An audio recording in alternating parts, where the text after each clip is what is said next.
Ladies and gentlemen, welcome to this week's Inspiring Leadership Podcast. And I'm delighted to have Rich Diviney. And Rich and I have already had some great conversations. What an amazing life you've led, Rich. You have been a squadron commander of Navy SEALs, and particularly the famous SEAL Team 6. You've written a fabulous book called The Attributes, and it has a psychometric as well, which I have taken. And we're going to live on air play with my results, which is going to be quite interesting later on. And also, you've been respected by and teamed up with Simon Sinek, who I respect a lot, and a number of our leaders quite often quote the work that you two do. So without further ado, Rich, welcome. Good to have you on the podcast. Thank you, Jonathan. It's great to be here. I'm honored to be here. So thanks for having me. Yeah, well, look, I think the first thing, talk a bit about now you've, we'll go back and talk about Navy SEAL time later on, but now you are consulting and advising CEOs and leaders around the world. What does your work do to help other people? What is it you focus on now? Yeah, I think in a word, performance, and in a few more words, high performing teams. And I think one of the things that I really became quite interested in, maybe even obsessed with, is what is performance and where does it come from? And being a part of such elite teams and having the privilege of leading and serving with and even assessing and selecting and training, I was able to draw distinctions about performance and high performing teams that I think are very translatable. Because again, Navy SEALs, yes, they're, it seems incredible what we do and all the stories, but after all, we are humans, and and it can all be relatable and translatable. We're humans doing certain things in specific niches inside of which we excel. So going in to help leaders and organizations understand their own unique levels of performance, where it comes from, how to capitalize on it and maximize it, and how to hire for it specifically, because that's also a tricky endeavor, because we all often get seduced by other things that make us think that someone's going to be the right fit for a team. And in fact, when they get there, we realize they're not. And so all these distinctions are what and have been what I've been very fascinated with, and the book is centered around, and all the work we do is centered around. No, it's a fascinating area. And just touching on one of those areas, which is the hiring. Time and again, the leaders that I'm working with around the world, CEOs and the teams, that they're struggling with having hired the wrong person. Mm-hmm. In the Netflix CEO's book, No Rules Rules, Reed talks about the keeper test. And I've applied it to two things. One, what is it you know now about this person? And would you ever hire them again, knowing what you know now? Question, yes or no. If it's no, then what on earth are you doing with them? And two, if that person said to you, look, I'm thinking of leaving, Rich, going somewhere else, would you be glad or would you be sad? If you're sad, clearly keep them. But if you're glad, then actually you've been ducking the courageous thing of getting rid of them. But then when you make the space, hiring the right person is really interesting. If there was two or three tips on getting that hiring process right, what's your wisdom taught you over the research and learning?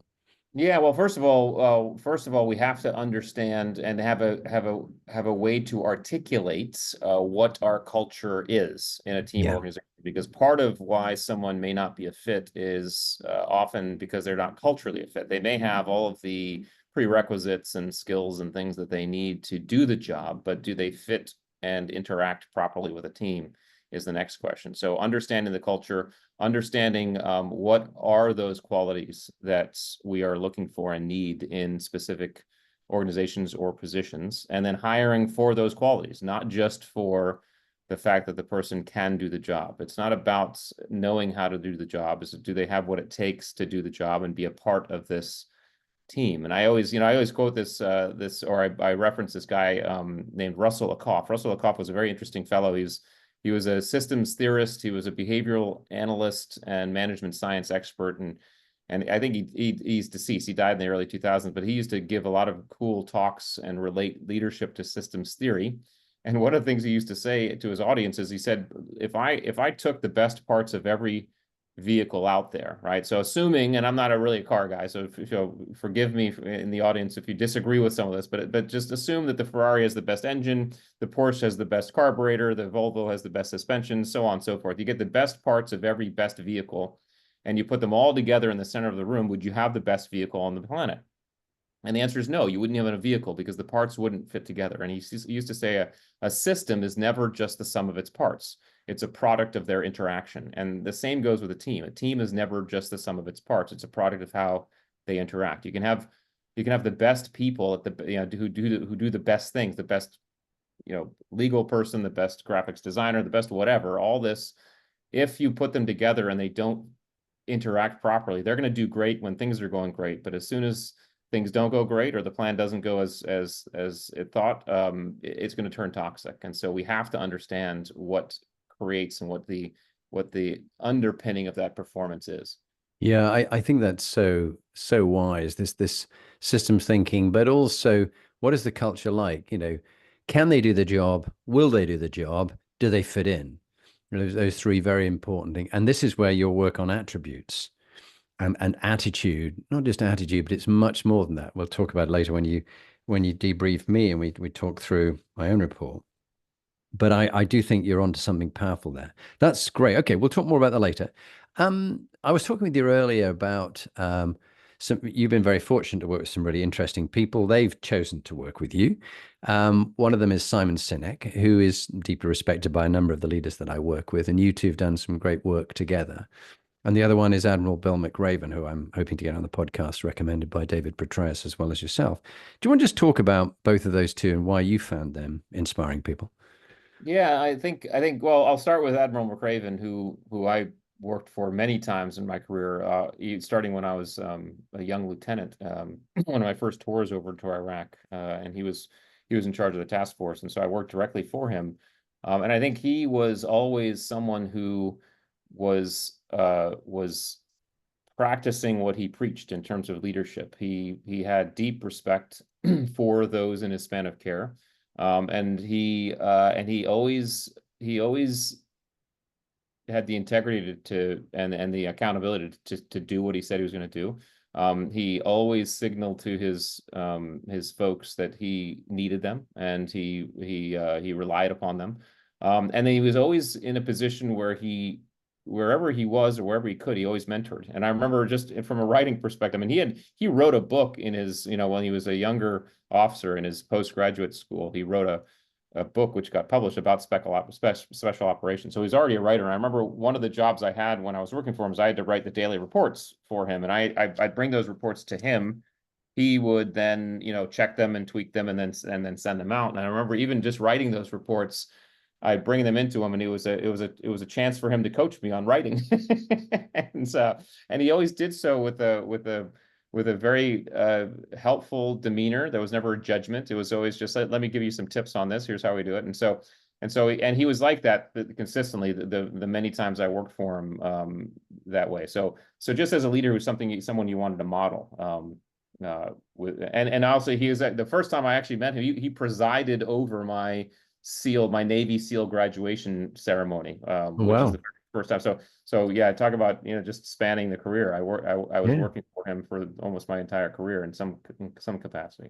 No, it's lovely that special connection. And I had a similar one with a man I equally respect, General the Lord Dannatt, who became head of the British Army. And he was both, when I was a company commander, he was my commanding officer. Then later on, he was my brigade commander, and then he became the head of the army. And I often learned so much from him, and it was a real honor to have him on the podcast, episode 200. And you mentioned the three words that we're going to share in your top tip, but I'd love you to say, just right here and now, a bit about the power of those three words and why they matter. Yeah, I think the three most important words you can say to those in your span of care are "I need you," and the reason why is because when you say those words, it signals some very important things. First of all, it signals to them that they are important and valuable to the team. It signals that you cannot do what they do. That's why, and that's one of the reasons why you need them and respect them. It signals that you are empowering them to do what they are there to do. And it also signals some respect and humility and vulnerability from the leader, that you don't know it all, and that you are going to lean on them for information you don't have. So I think that is an extremely important question or statement for those in your span of care in whatever domain you may be Yeah. in Yeah. leadership position. Beautiful, and I love the simplicity of it, but behind it is what someone described as great hinterland. There's so much behind it, Yeah. and it's a very powerful signal to people. Thank you for that. So Admiral Bill McRaven, the first one, Simon Sinek. Yeah. Tell me about your connection with Simon and what you respect in him. Yeah, Simon, much more of a friend. I mean, I met him. I actually discovered his work and met him early, probably 10, 12 years ago, and then brought him to the SEAL teams to speak to us. And we became fast friends because what we recognized in each other, I think, was this mutual desire and appreciation of diving into some of these concepts and ideas that otherwise weren't being articulated that well. And one of the things Simon is brilliant at is taking concepts, even concepts that exist already, and just articulating them in a way that all of us are like, oh, wait a second. Okay, yes, that's what that means. That's kind of cool. Okay, I see that. And so he's just brilliant that way. And so our friendship really began because we just had such a good time talking to each other about ideas and riffing on ideas. And he's been a friend and a mentor, even with the book. I mean, I remember just, putting out, thinking through my first concepts and giving a call and say, hey, what do you think? And he said, okay. And we're also, we're also very honest with each other, right? We do not hold back on telling each other the truth and debating. And if I disagree, I say it. If he disagrees, he says it. And that type of trust is really important in any friendship. And so our ideas just get better and better because we're very honest and upfront and inquisitive, and in some cases brutal in a funny way with each other, so that we have no ego in the game. It's just, can we make it better? And so he continues to be that type of friend. And then he's just a good person. I mean, if I'm in California, I go see him. If we're in each other's vicinity, we always make time. And that's important as well. Yeah, it's a very special friendship, and one of the joys of doing these some 350 podcasts now is I've got to make some great friends with Yeah. people actually I haven't yet physically met. Yeah. Particularly during the pandemic, there became a number of great friends, often in America. One eventually, Jeff came over to stay with my wife and myself here in our home in Lincolnshire, where I'm recording from. And I went and did a thing called the Mankind Project, New Warrior Training Adventure, this sort of male initiation ceremony and being a kinder man in a world of toxic masculinity. And he was one of the leaders on it, and a very powerful guy. But yeah, you do make some special friends, and you sort of know it, don't you? It's hard to kind of touch it. It's the Germans call it Fingerspitzgefühl, this sort of fingertip feel about the battlefield or someone, and you just kind of know. No, thank you. And also you very kindly said you were going to reflect on some of the finest Navy SEALs that you've worked with and maybe get them on as our guests in the future. So that would be kind. Let's talking about that, you've just in the process like me of writing another book. Your next one is called Masters of Uncertainty. It's coming out in February. I know it will be a cracker, and we will do another podcast, you and I, and we will talk about the book because I will have listened to it by now. But I've been listening to The Attributes, your first book. I think it's really good, and there's a psychometric with it, which I have, thanks to you, had the chance to experience. And we're going to talk through that in a moment. But before we do that, let's take it back to young Rich and growing up. To become the leader that got you into the Navy SEALs, and then you were running things like, I think they call it buds, but you can tell people about buds, and you can tell people about Hell Week, and terms that some people who follow Navy SEAL training and special forces know about, but the vast majority won't have a clue what it's about. But what was it that and who was it that shaped the leader you are today? Tell us a little bit. Take 5 minutes. Just tell us a bit about some of the things you've done in your life.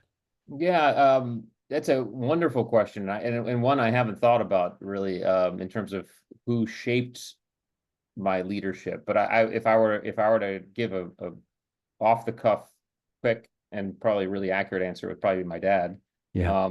And just the way my dad was open, he was strict, not in an overly dominant way, of course, but he had rules that we had to follow, but he was always very calm and collected. And I remember even as a teenager, he was he always encouraged us to come to him and debate with him if we were upset, but after we were calm enough to do it in an articulate manner. In other words, he wouldn't let us run in and yell and scream. I remember once being very upset about some decision he made as a teenager and running into the house and saying, "Dad, we need to talk." And he said, "Okay, yes, just take time, calm down, and come back in 10 minutes or something." And that was it's it's a really interesting lesson because it allows you to understand that we emotion, while very powerful in certain things, when it comes to conversing in a meaningful way, often emotion gets in the way of that, especially if you're upset, right? So, so I think that type of calm allowed me to understand and I guess mimic his ability to kind of hear and listen. And that translated as I began to go through my career. Now, when you go through SEAL training, you're not going to make it through SEAL training unless you can stay calm. If you start freaking out, you are going to quit at some point. And so I think that also helped kind of hyper develop this ability to kind of stay calm, stay cool, collected, understand, listen, and be there for others. I think that was really the inspirational factor. And so he's probably one. And I have to say, my mom was the same way, just in a different way. She brought obviously probably more empathy and more caring and compassion, as mothers often do. But I think that's important as well, to display that. So I think those probably were my biggest two influences.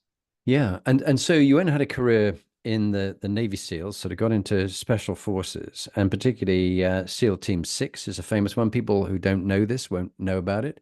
But maybe you could tell us a bit about just a very basic introduction to why the SEALs are so special, in a modest sort of way. Obviously, you can say better than this and better than that, but what SEAL Team 6 or DevOps does, and then why the sort of Hell Week? Where did that come from? Because you were overseeing that, and this is it basic underwater demolition something That's buds? correct. Yeah.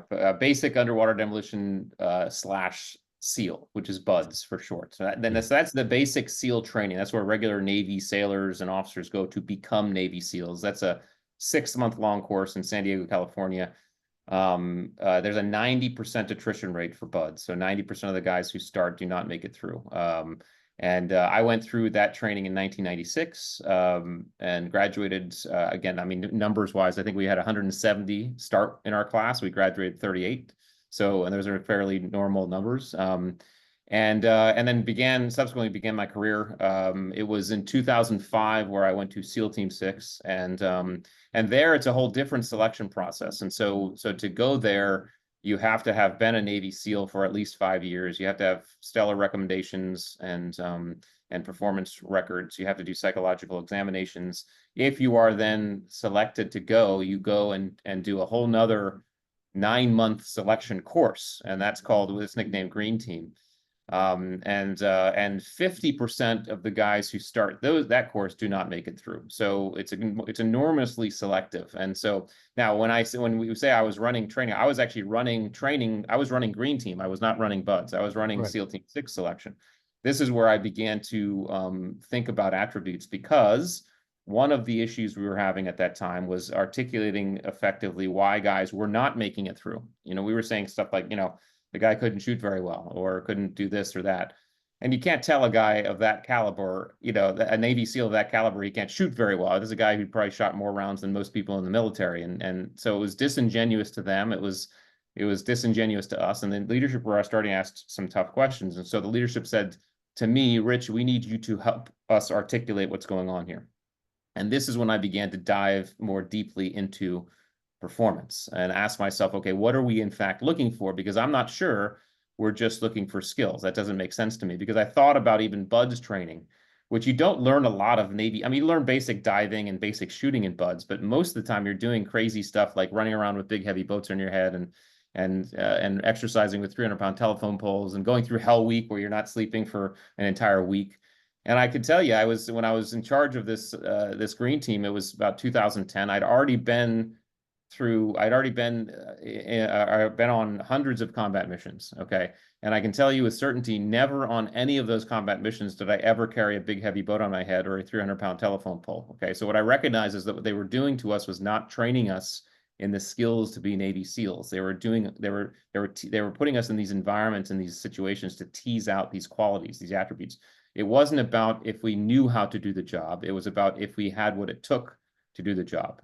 That's what we're talking about here. And that's when attributes came to the fore. And the last story I'll tell on this, because it really hammers home the point, is I was talking to an older SEAL instructor who said, this happened before I went there, but he said one day a kid shows up for SEAL training and he walks into the instructor's office and says, "Hey, I want to be a Navy SEAL." They're like, "Okay, we got to take a swim test." And the kid says, "Okay." So they take him out to the pool. Pretty easy swim test, 50 meters. So 25 meters to one end, 25 meters back to the other end. Anyway, he gets all ready to go. He jumps into the pool and he sinks right to the bottom of the pool. And as he's on the bottom of the pool, he starts walking across the bottom of the pool to one end, and he touches that end and he walks across the bottom of the pool back to the other end. And he comes up and he's gasping for air. And the instructor looks at him and says, "What the heck are you doing?" And the kid, who's still trying to catch his breath, looks at the instructor and says, "I'm sorry, instructor, I don't know how to swim." And at that point, the instructor pauses and he looks at the kid and says, "That's okay, we can teach you how to swim." And so the idea is, why did the instructor say that? And he said that because he knew if this kid had the attributes to show up to Navy SEAL training without knowing how to swim, he had everything inside of him. He had all the attributes we needed for him to be a Navy SEAL. Teaching him the skill of swimming was going to be easy. And so this is when I began to kind of bifurcate the difference between skills and attributes and realize and recognize this was a language of performance that very few people were talking about. And of course, when I got out of the Navy and was in the leadership space, recognized that teams and organizations were having trouble talking about this as well. And so that was really the impetus of the work. And it really has been very definitive in our ability to help people understand performance. It so resonates with me. Clearly, I haven't done Navy SEAL training, but when I did my airborne selection for the British Airborne Forces, I think back to moments that seemed completely pointless at the time and just buggering us around. But actually, the attributes that I learned from that have stood the test of time, and I'm now 62, and it's still moments of calm come on me, and I go, "Okay, now what?" Yeah. And which, of course, is one of the kind of attributes that you talk about. But I think back to, we were doing a long march. It was very hot. We were really tired. The officers were running up and down because we had to, encourage the guys at the back. It was part of what we did. But I remember one moment where I ran back for Private Jenkins, who was struggling about 50 meters behind the group.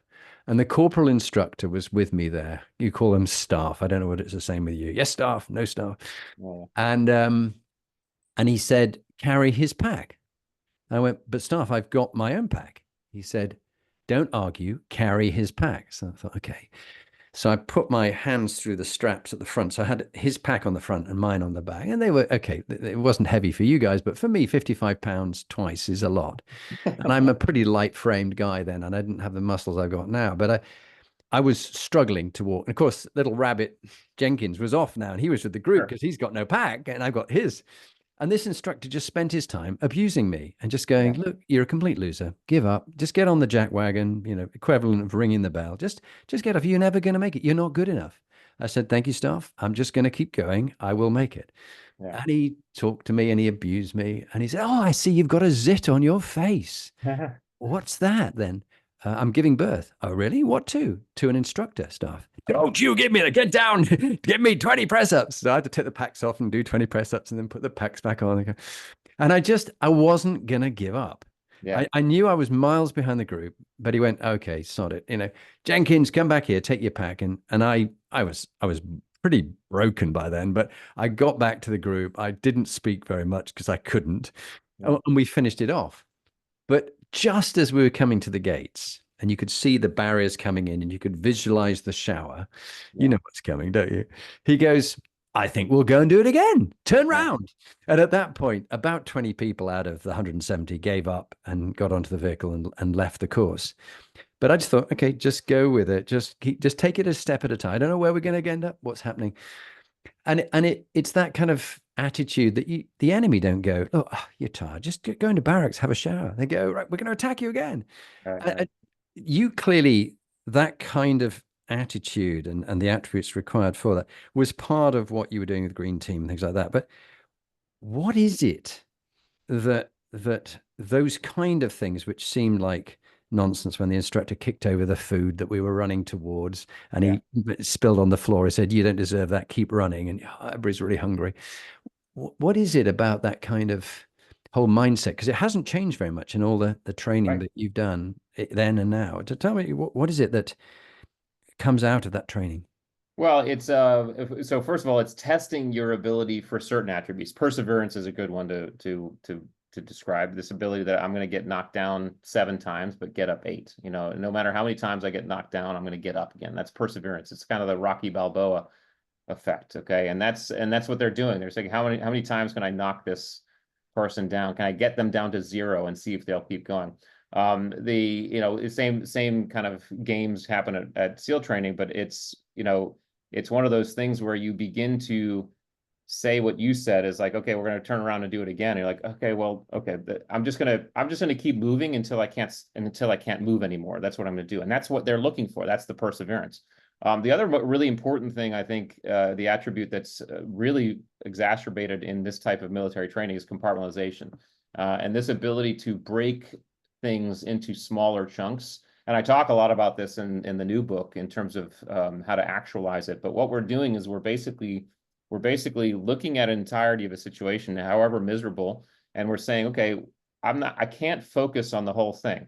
If I do, I'll quit, right? Or I'll, whatever. I don't know, and I don't know what will happen 10 minutes, 20 minutes from now. I'm going to focus on the horizon that is most effective for me to focus on right now, whatever that is in the moment. And it could be, well, I'm gonna focus on just taking the next steps. We're gonna turn around, we're gonna run, and I'll just run until I count to 10, whatever it is. But you were able to break it into smaller bits and not think about the entirety of the situation. And what that does is that brings logical thinking and conscious mind thinking engagement into whatever stress, challenge, and uncertainty you're in. And I remember a similar thing. Obviously, SEAL training is filled with physical type stuff, but one of the people don't realize most people quit Navy SEAL training because of the cold, not because of the physical stuff, because they get you so cold and wet all the time. And I remember one particular time during Hell Week, they had us in the middle of the night, and we were there. It was called Steel Pier. And what they do is they make you jump off the pier into the water, and you're treading water. The water's freezing out there in Southern California. I'm not sure anybody who's been to Southern California. It's not tropical. It's really cold water, and you're freezing in the water. And then they make you get out, and you're on this steel pier, and you're freezing. And then they basically say, okay, just strip down to your underwear and jump back in. And a lot of people quit at that point because they can't. But because we're able to compartmentalize, I remember just compartmentalizing and say, well, okay, I'm just going to take off my clothes, but there's no difference. My clothes aren't providing any more warmth than that water because it's not like it's a wetsuit, right? So I was able to logically think that the water is going to be no colder than it was before. But psychologically, you think it's going to be colder, right? But I think it's this training that pulls these attributes out to see if you have what it takes and see if you can engage those attributes in these times, because that's exactly what you need in combat. Combat's even worse than training because now your life's at stake and you have to do things to survive and thrive. Conscious thinking and conscious mind engagement is of utmost importance. So what they're doing is they're teasing out this ability for people to consciously think when they're at 0 and think about what they're going to do, how they're going to perform, and not give up. I mean, giving up is the ultimate, but you can kind of give up just your thought process and you just be a zombie, and they don't want that either. They want you to be able to make decisions.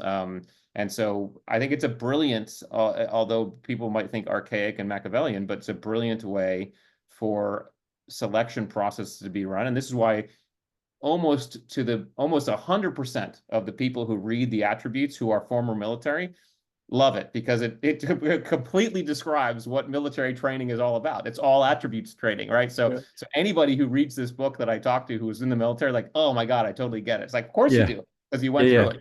Oh, well, I was thinking back to a time, I was lucky enough to serve as a platoon commander with the Scots Guards, and they'd just come back from the Falklands War. So most of my platoon had been to war. In Yeah. those days, it was the Falklands was quite a seminal moment for the British Army. Some did really well, but actually some did really badly. Who people thought they were going to be good officers or soldiers, and they crumbled, completely Yeah. crumbled. So, but it was the rogues, the one who were always in trouble. They actually were in their element. Yeah. And I remember they put us through a sort of reenactment of the sort of Falklands War with landing crafts and all sorts of things. But one of the competitions we did, a sort of inter-platoon competition, was to run with all our full kit in the middle of the Cyprus heat, down what they call Snake Pass and up the far side and up this, ever going up this hill to this very top of the hill. And I remember being overzealous because I knew I was a long distance runner, but I didn't have much meat on the bones. But I was gonna, help out and be superhuman. So I was running up and down the guys, encourage them. And I thought I'd take the GPMG machine gun and I'd carry that for the gunner because he was struggling. And I gave it back to him. And then the radio operator was struggling. So I took the radio as well. And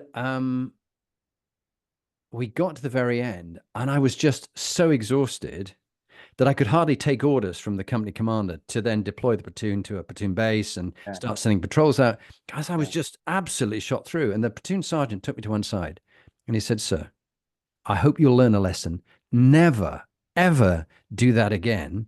The platoon needs you to be fit and strong, so make sure you are, but not to burn yourself out to the point where you can't even think and you're a zombie at the end." Yeah. And Yeah. I've never forgotten that ability to, I don't know, build a sort of reservoir of reserve that you can keep going on when everybody else wants to slump down in a heap and not think. The Yeah. officer, the leader, has to then their moment comes. Yeah. That's when everybody else looks at them at the most difficult time, and that's when you have to find this extra dig deeper, don't you? Yeah, you do, and I think it brings up a point, a point that I often talk about. And it's this difference between peak performance and optimal performance, and I was always kind of there's always been a thing around peak performance, and it's always everybody's looking to be peak here, peak there, peak everywhere. And they used to tell people used to say to me, "You Navy SEALs are the ultimate peak performers," and I used to disagree with that statement. And the reason why I did was because peak by definition is an apex. And there's only one place you can go from an apex, and that's downward, right? And the other thing about peak is peak often has to be planned for and scheduled and prepared for. The football player plans and schedules his entire week so that he can peak on game day, right? We don't get to do that. And so what I said is we're optimal performers. Optimal performance means that we are going to do the very best we can in the moment, whatever the best looks like in that moment. So sometimes our best could look like peak and everything's clicking and it's flow states and everything's cool. Sometimes our best, though, is I am just head down, nugging it out, going step by step, because that's all I have. And it's dirty and it's gritty and it's ugly and it's hard. And so peak allows us to do a couple really important things. First of all, allows us to celebrate those times, or excuse me, optimal performance allows us to do a couple of really important things. First of all, it allows us to celebrate those times when we are not at peak. We are just gutting it out, dirty, gritty, ugly. I can't tell you how many operations we went on where we'd get back and be like, man, that was ugly, but we got the job done, right? But the other more important thing, and I think that you just referenced, is optimal performance allows us to do what I call a responsible energy management. I don't have to be peak when I'm driving to the grocery store. I can be at some other energy level. And I always joke, we'd be often in the helicopter flying into combat, and the guys around me would be sleeping. They'd be napping. And there's a reason behind that, because we're not going to waste an ounce of energy doing things we don't need to do. And I always describe us as we're aerobic soldiers. We're aerobic athletes. In other words, we don't, so here's a great story. I was doing some working out with a trainer, and he was making me push this weighted sled across a 50-yard span. And he had a clock, he had a stopwatch, and I was like, "What are you timing there?" He's like, "Well, I'm timing how fast you're coming out of the gate, like when you start your push, how fast you are, and then how much you slow down as you go to the end." It's just kind of chiming that power. And I was like, what are you finding? He said, well, it's interesting with you because when you start at the very same speed you end with. You never change speeds. You're always going the same speed. And I was like, oh, interesting. And he had trained a bunch of SEALs too. I said, what do you see most SEALs do? He said, most SEALs do it like you do it. And I was like, well, that's because we are aerobic thinkers, right? We never never go full out if we don't need to be going full out. Sometimes we'll go full out, but sometimes we're pulling back, and it's because we never know how long we're going to be out there. We never know how much is going to be required. We always have to understand that we need to put out. We have to have some energy there. So I think what you're talking about is apropos in the sense that oftentimes people think they have to be peak, and they have to be like, oh, your peak, there's gonna be a downside where you can't, like you said, you're so tired you can't speak, and we can never ever allow ourselves to be that way. So it's this idea of training yourself to be always performing at the level you need to be performing, and not worrying necessarily about how fast or whatever, or how strong, or how many push-ups you can do. It's about making sure you can get to the finish line, your team can get to the finish line, and you can do so successfully. Yeah, and actually, even now in my 60s, because I've got old man syndrome and I'm up quite a lot during the night, every 90 minutes, unfortunately. But one of the things I've learned to do is I have a 45-minute power nap, of which I get about 36 minutes of sleep in the middle of the day. Yeah. I had it before we're going to do this podcast, and it gives me like 2 days. Yeah. Because that is conserving my energy in such a way that I do like that idea, that aerobic rather than anaerobic training, where I'm able just to keep a good level of energy, enjoy the work I do, and connect with people. I think that's great. So in a moment, we're going to talk about the attributes, because I think it's linked to all the things we've just been talking. But before we do that, many leaders like you have had some pretty dark moments, both personally and through their military operations.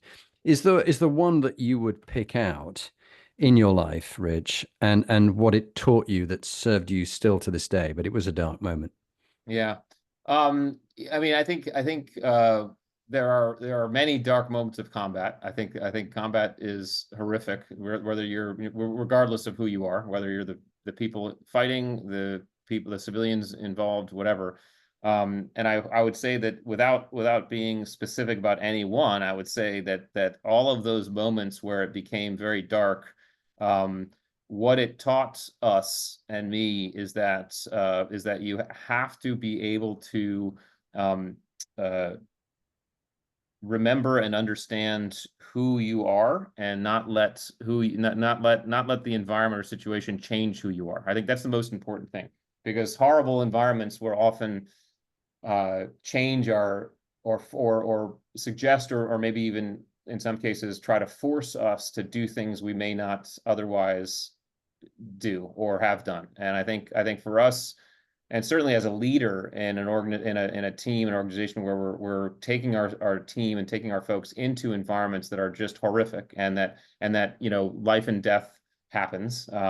It's very easy to get caught up in this idea that the most important thing is like us, and there's nothing wrong with that until you begin to dehumanize everything else around you. and so I think it's really a matter of maintaining a very clear picture of who you are, what the identity of you, what the identity of the team, what the identity of everybody is, and keeping that at the forefront. We are professionals, we are surgeons, we are here because every time we do this with our trigger finger, it's a thought. Nothing.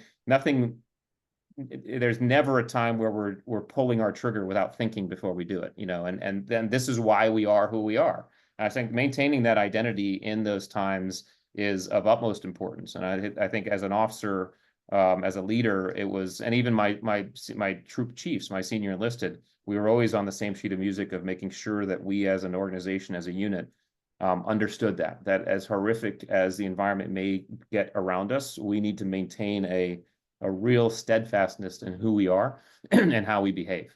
Yeah, I think that's so true. And whether it's true or not, there's various investigations going on, whether it be with the Australian SAS or the British SAS, and some Navy SEALs, and looking at Abu Ghraib, was it the awful treatment that if the officers, the leaders of the troops, let their values slip and see the other as inhuman, a bit like the Germans and the Russians saw each other in the Second World War, or indeed the Russians are seeing the Ukrainians and the Ukrainians are seeing the Russians in the war there, or even Hamas versus Israel or whatever, that they dehumanize the other and therefore will do whatever they think is just fine to do.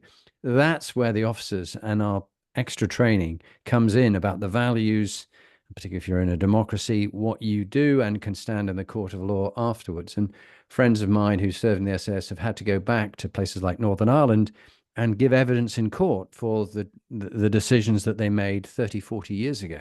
Yeah, yeah. Well, and I would Which say, because you and I know this because we were in the military, but this translates to everyday life and businesses and organizations. Integrity is about doing the right thing. And what we have to understand, and every leader has to understand, is do the right thing is subjective to the group. In other words, do the right thing for a Cub Scout or a Boy Scout troop looks different than do the right thing for an ISIS troop. But they both have their rules of what do the right thing looks like. And so if we are leaders of an organization, if we're not explicitly clear about what do the right thing is, then the team, the people are going to just figure it out on their own. And you may not like what they come up with. yeah, So we, as one of our responsibilities as leadership, is to be very explicit and clear about do the right thing, what it means, what it looks like, model that behavior, okay? Because if you don't model it, it's worthless, right? Model the behavior you want to see more of, and then reward the behavior you want to see more of. But the clarity of what do the right thing means for a team, an organization, a group has to be explicit, and it has to be stated and articulated. Otherwise, again, like I said, the people will figure it out on their own, correct. and you may not like what you see. Yeah, and we had a ghastly example of this. There's been an inquiry over 7 years for a fire in a tower block in London, which was clad in flammable material. And when one fire happened, the whole block went up within a couple of hours, and 76 people died. But there's this string of lack of integrity by a whole range of people, saving money, cutting corners, sending in apparent fire retardant material that was to be tested, which wasn't the stuff they used. They lied and sent in other stuff. And one of the guys in his email said, "You mistake me as someone who gives a damn." This was cheating the system, and no one will know, and just give them what they think it is, but we'll do our own stuff and we'll save money. And people think, oh, it's just the military where this matters, where people are killing them, but they have killed people. Yeah. And now the disgusting things about it, all these companies are diving for cover. None of them are saying mea culpa. It was our fault. We lacked Right. integrity, or people in our organization did, and we should help and pay for those people who have died. They're all diving for cover, throwing out their chaff, which is legal teams and things like that, but never going, do you know what? I was responsible. It was under my watch that this happened. Right. And so integrity is all the more important in so many lines of work, but people think it doesn't really matter. No one will notice. I'll get away with it. Right. Anyway, let's go and have a play. Rich, tell us about attributes and how you designed this. Is it a psychometric? Would you describe it as that, or sort of Yeah. questionnaire? Yeah, it's an assessment tool, really. It's an assessment tool, yeah. Yeah, and so attributes, just for the audience, attributes are those qualities, those inherent qualities that are not they're not taught, they're not trained. We're born with levels of situation awareness, adaptability, resilience. Okay, we can certainly develop attributes over time and experience, yes, but we see levels of these stuff in very small children. Anybody who has kids or has experienced kids will agree with me when I say that there are 1.5-year-olds who are patient, and there are 1.5-year-olds who are impatient. Okay, so there's a nature-nurture element to attributes. They're difficult to see. They inform the way we show up to an environment versus a skill, which directs us how to perform an environment. Okay. All this to say is when we look at the attributes, and there are 41 in the book, I talk about 25. Right, as of now, we're working with 41 attributes. All of us as human beings have all of the attributes. We have all of them. The difference in each one of us are the levels to which we have each. So for example, take adaptability. If 7 is high and 1 is low, I'm about a level 6 on adaptability, which means when the environment changes around me outside of my control, it's fairly easy for me to go with the flow and roll with it. Someone else might be a level 3 on adaptability, which means when the same thing happens to them, it's difficult for them to go with the flow, but they're still adaptable because all human beings are. There's just challenge and stress there.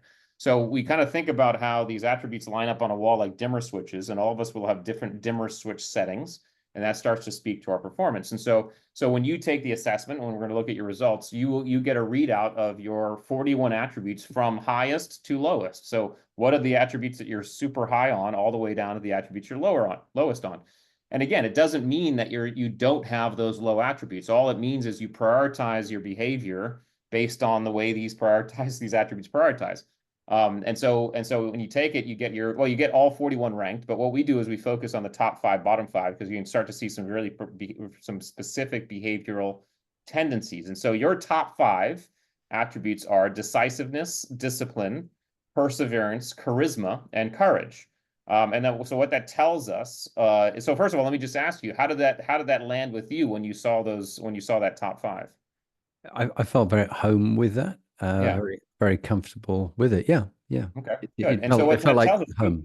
when you see something like discipline and perseverance in your top 5, what that says is you're someone who understands. It's very easy for you to understand what's required in a goal or objective, and understand what wickets and things you need to do to get there. And you'll never give up doing it. It doesn't matter how many times you get hit, you will get there. That's that perseverance and discipline. The other thing is you add courage in there, which means you're not afraid to try it either, right? It's fairly easy for you to step outside of your comfort zone. Again, courage as an attribute doesn't mean you have to be a skydiver or a mountain climber. Mm. All it means is you have to be able to consistently step into your discomfort. Okay.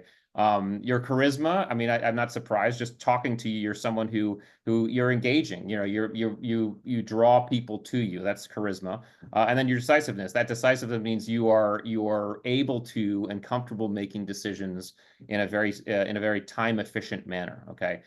So all this seeds into some very cool things.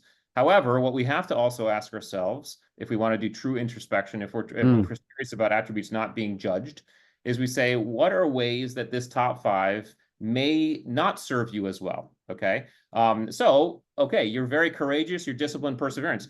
That might mean that sometimes you jump into endeavors and you're just going to go, and because you're not afraid and because you're okay, you may burn yourself out. You may not have that ability to say, "Oh, wait a second, I got to stop, I got to hold, I got to just relax here for a second." Okay. And then your decisiveness might exacerbate that, as you're just going to make decisions rather quickly, right? So again, these are not negatives. These are just blind spots that you may have to be aware of when you think about your top 5. So before we get to your bottom 5, how does that kind of resonate with you when you see that, when you hear Yeah, that? let me tell you a story against myself. Okay. So, young 22-year-old Scots Guards officer on attachment of the Scots Guards doing the Cyprus Marathon in Nicosia. Girlfriend was a Nicosia lady. She's a local, and she worked at the racecourse. And just as I'm about to go and do this, and I've been training hard on Mount Troodos for this thing, I was really ready for it. I was aiming to do, I don't know, sub 3 hour marathon. It's my first one, and it was very hot. And she pushes forward to the front of the crowd and she gives me this Smartie and she says, "Here, just take this. It'll sort of help you." I go, "Okay, yeah." And I just pop it in and off I go running. And I do the first 10 miles in an hour. So it's going well. I'm on for perhaps a 2 hour 40, who knows? Second 10 miles, so 20 miles in 2 hours. And then things begin to go badly wrong. The heat, the dehydration. And by the end, I'm lying in third place. There's not many people running it. Okay. That's not the world's hardest marathon, but it's so very hot. And I start to lose vision. My legs go. I'm falling down. Yeah. And bless them, the guys who were fourth and fifth picked me up, and then they ran on, and I marched across the line and collapsed and ended up in an ambulance heading back to hospital. And the doctor said to me, "Did you take anything?" And I said, "No, I couldn't think." And then afterwards, I thought, "Oh, my girlfriend gave me a Smartie." And afterwards, when I was better, and they said I almost died in the ambulance, Yeah. I said to her, "What was that you gave me?" And she said, "Oh, it's just before a race. It's something we give the horses." Uh-huh. And I went, "What?" So Yeah. these days, I think you'd probably call it speed. I think I did a marathon on speed and it Yeah. almost killed me. So, Yeah. yeah, I would say a number of those overdone attributes would lead to doing very stupid things. Yeah, you jump in too quickly sometimes. Now, Yeah. what's interesting is now your bottom 5, which are extroversion, cunning, patience, and persistence and tenacity, right? Just look at I mean, this shows you're somewhat low on patience, which means when you start thinking about decision making or even jumping into these things, because you're low on patience, that may exacerbate your ability to or your decision making. They might come too quickly. Right now, Mm. impatience is actually a good thing because you can move very fast with impatience. So these are not bad or good. But when you say, okay, what might be a blind spot is your decisiveness be a little bit too fast with your impatience. In other words, you might be someone who needs to lean on someone who's a little bit more patient before you make a decision, because you might make a decision too quickly, i.e., take a horse pill prior to a marathon, right? So there's some things. What's interesting is you're low on extroversion. All that means is that extroversion and introversion has nothing to do with our ability to socially interact with human beings. It has to do with where we get our energy from. Okay, so all this is saying is that you're someone who tends to get your energy from those smaller groups, those one-on-one conversations, the time by yourself. Whereas put you in a party of 80 people at a cocktail party or something, you're going to be fine socially. It's just going to drain your battery as you go through it, right? And so I kind of say, my wife and I, she's extroverted, I'm introverted, and so we can go to a cocktail party with 80 people and spend 3 hours and be very socially adept, right? And fine. It's just, the only thing is, after that party's over, all I want to do is go to bed, and she can't get to sleep. And it's because her battery has been filling the whole time. My battery has been draining the whole time. So people often think extroversion, introversion has something to do with our ability to be social, but it doesn't. It's just where we gain our energy from. Your cunning is low, which means, and all cunning is, and I know cunning sometimes has more of a pejorative in the UK, but it's just creative problem solving. Is how often are we thinking outside the box when it comes to problem solving? Again, this is not saying you don't think outside the box, but what I would say is, when you look at your levels of discipline, which are very high, discipline often implies and requires structure, right? Discipline means I know structurally and routinely, this is what I need to do to make this happen. And so a lot of people with very high discipline, their cunning suffers, because if you know exactly what you need to do and you know the wickets, you don't have a lot of impetus to think outside the box, right? So you just have to sometimes think, okay, if that's low, am I pausing and saying, are there other angles that I can attack this from? That's all cunning is. And then let's see, persistence and tenacity. Those are really just descriptors of how we approach and attack problems. Persistence is this kind of firm obstinance that I'm gonna stay the course, and I'm gonna just try the same thing over and over again because I know it'll work. Obviously, with low patience, it's sometimes hard to be persistent. That's kind of like the stone cutter approach. I'm going to tap this stone 100 times in the same place, even though I don't see anything happening, because I know on the 101st tap it's going to break, right? So you're a little bit low on that, but your low patience and your high decisiveness kind of show that. And then tenacity is kind of this idea that if I have a problem, or I'm trying to do something or accomplish something, if what I'm doing is not working, I'm going to change approaches, right? And if that doesn't work, I'm going to change approaches. So all this is saying is that you tend to flow between the two because you're very perseverant. But I think the combinations are very interesting, and the idea is, how do they actually combine in a way that speaks to our behavior? No judgment, it speaks to our behavior. And so I'll pause there to see what your thoughts on that are on the bottom 5. Yeah, and I have this sort of image of this rather slow-witted sort of infantry officers plowing on regardless, bullets firing everywhere, and he's just not thinking, keep going. I think, yeah, I can relate to all that, particularly the extroversion. So last week I was in Germany with the top 100 leaders of a company, the CEO who I coach and his exec team who I work with. But it was 3 days full on. But by the end of it, I was really very drained. But at the time I was on stage, I was very happy, as you say, using charisma and to connect with people. And that, they've been very difficult to accept other speakers before now. And they said, oh, you're the first one who actually this group has listened to and respected. Oh, yeah, that's a great compliment. But yes, by the end of it, I'm quite drained, which is why for me it's lovely doing this one-to-one podcast with you, Rich, and other guests, because it's almost just like the two of us having a conversation. The fact that we share it with 123 countries and a whole load of thousands of people doesn't feel like that. It's just like the two of us having a very frank conversation. So I really get that. And it's interesting how on the one hand there can be the perseverance, but the other hand the lack of tenacity and persistence. It's clever nuances of what people would just use a single, because often a single word doesn't kind of fully capture. You have to read what's behind the word in the attribute to understand what we mean by that. And people go, oh, no, I am persistent. No, well, hang on, just think what it means in this firm or obstinate continuance of a particular course of action despite difficulty or opposition. And so I can see there's a lot in this, and I can see how helpful it would be to leaders and teams. Look, thank you for using me as a guinea pig. We'll leave that one for now and come back to you, because I think it's very interesting. This, particularly if we pick some of those words, and I think of resilience, particularly, what was it that's of your attributes that's really given you the resilience over the years to do all those operations, see death, mayhem, hellish environments? Many of your colleagues get variations on PTSD, and I know those friends of mine in the SES quietly admitted to. In fact, one of my friends came on the podcast and he talked about his father who was in Kohima during the Battle of Imphal against the Japanese. And from what he saw, the horrific things he saw with the brutality of the Japanese against the soldiers, he suffered from very bad PTSD.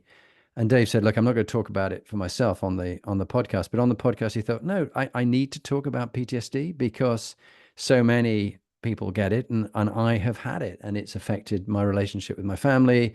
It's affected, what I can focus on, and the flashbacks, and the constant going through the same image again and again of that person dying. Have you suffered from PTSD? Have close friends of yours suffered from PTSD? Do you want to talk about it?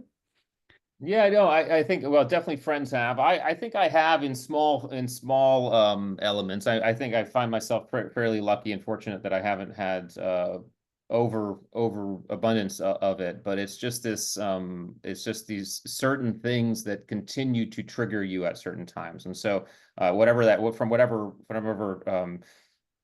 experience that may have come from, because I was, as you know, and as everybody knows, PTSD, that it can come from anywhere. I mean, you don't have to be a military person. I mean, any trauma in your life can develop or result in PTSD. So I think for me, I've been fortunate because I've always been able, again, PTSD has to do with in certain cases an inability, a lack of resilience in certain aspects, right?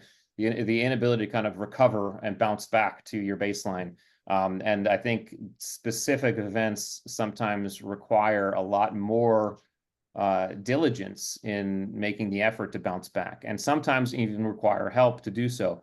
A lot of people will, and again, I'm not a psychologist, but a lot of people will describe the ability to get over trauma like that is linked to the ability to not be emotionally triggered by that event or the memory of that event. And so that process of getting to that state takes a lot, and it takes a lot of self-reflection. Often it takes, if it's a really intense event, it takes help, whether it be friends, psychologists, or whatever, to help someone de-trigger those types of things. And so I think it's one of those very important topics that if people feel like they are still emotionally triggered or emotionally affected by things that have happened in their past, they have some form of PTSD from that event, and they need to do some work on helping to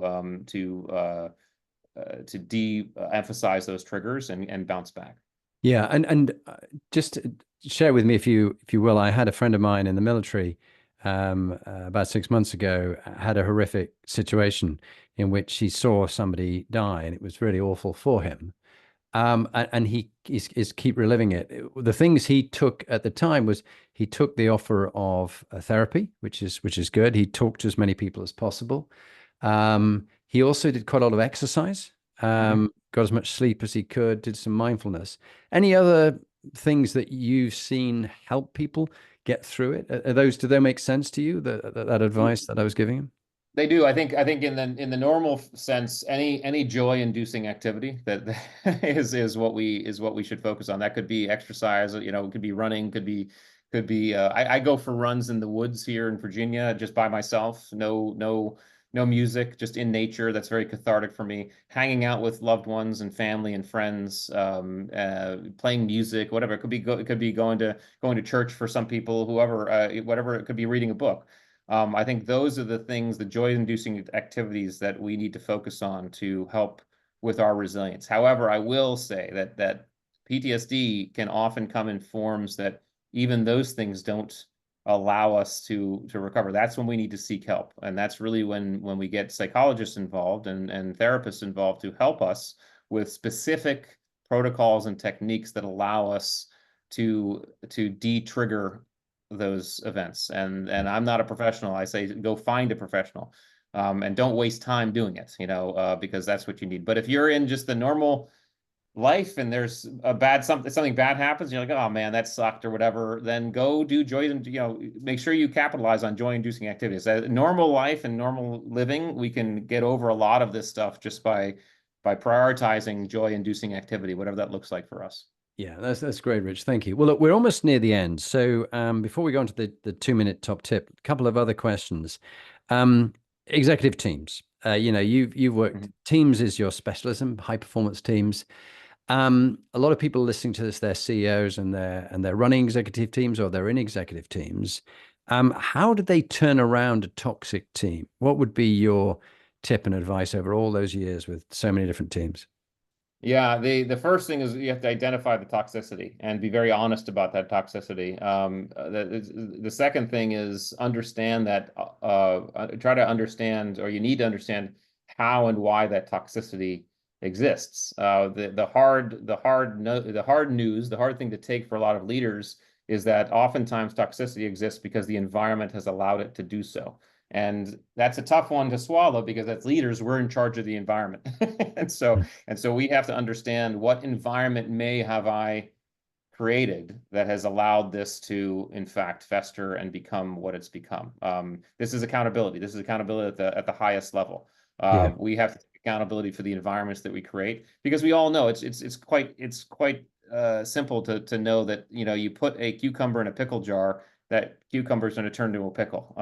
You can put a good person in a bad environment, and that person will and might and will likely turn bad. You can put a really bad person in a great environment, and that person might, is likely to turn good. Environment matters, and our job, our primary job, I think, in the leadership space, is to set the environment. And so, Yeah. the first piece of advice is let's understand what the toxicity is, and then start to understand what environment has existed to allow that. And then once we understand those two, then we can start making change. Great, great. Well, look, before we go to the top tip, you read and have written books, many books. For CEOs and teams, is there a particular book on leadership you go, this is a really great read. I'd recommend this one. What would you recommend? It's a great question, and I would actually say, I would actually say, when leaders ask me this question, I say, well, listen, I would anticipate that you have access to and probably heard of most of the leadership books out there, and I actually take a different tack. I think that reading diverse types of books actually, what it does is it opens up our brain to new ideas and experiences, and I think every leader needs to do that quite deliberately. So that could be the fantasy novel that you may have been ignoring because you're like, I need to read nonfiction, right? No, read it, because fiction will produce ideas and distinctions, and if you can get outside your comfort zone even in what you read, that's a very good exercise as any leader. So I would, instead of recommending a book, I just recommend and offer that people just read outside of what they normally read. Yeah. Just try some new things, because that's going to open the mind. That's really good. So we're down to the final stage. Would you kindly introduce yourself, say the kind of work you're doing now, what you did before, Rich, and give us your top tip and why you chose that word or that phrase? Yes. Yes. Well, I'm Rich Diviney. I'm a retired Navy SEAL of 21 years, and am now in the leadership and performance space. And we do work with companies and organizations, helping them understand their teams and how and why their teams are performing the way they do, and help them create or even make better their highest performing teams through these concepts of attributes and qualities. And I think the top tip I would say, and we'll repeat it because we've talked about it, is the most important words that you can say to anybody in your span of care as a leader are I need you, because it signals very, very deeply that you understand and you see them as unique and special elements of the team. You can't do what they can do, so the team needs them. It empowers them to do what they are there to do, and then it models the behavior of vulnerability and transparency and respect that you want to see more of. and allows them to really shine as individuals. So I think those are really important words. And I think if we do that, we say it and we also live it. That's it's a fantastic way to enter into any team, any leadership position. That's fantastic. Well, look, Rich, thank you very much for appearing on the Inspiring Leadership podcast. You have actually modeled everything you've talked about. And also, I did appreciate you taking me through the attributes, and your book is called The Attributes by yourself. And I'm very much looking forward to getting you back on in February when Masters of Uncertainty comes out. And I think we'll have a great conversation there. So thank you for your time. Well, thank you, Jonathan. I'm very proud and honored that we can now call each other friends, and I look forward to our future conversations. So thanks for having me. I do very much. Looking forward to working with you. Thanks.